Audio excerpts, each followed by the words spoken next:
कराची में जिन अस्पताल के आईसीयू में बारिश के बाद बिजली के शॉर्ट सर्किट से आग लग गई है। मजीद जानते हैं, डॉन न्यूज़ की नुमाइंदा अनम मशकूर हमारे साथ मौजूद है। अनम, बताइएगा इस वक्त ताज़ा तरीन सूरत हाल क्या है और आग पर काबू पा लिया गया है?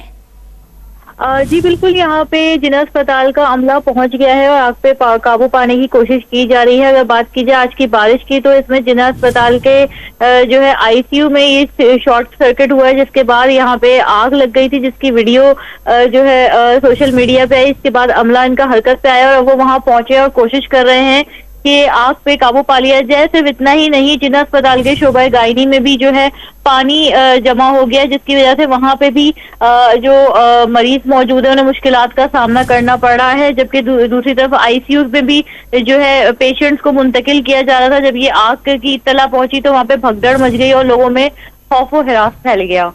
बहुत शुक्रिया तफसीलात देने के लिए अनम मशकूर आपका।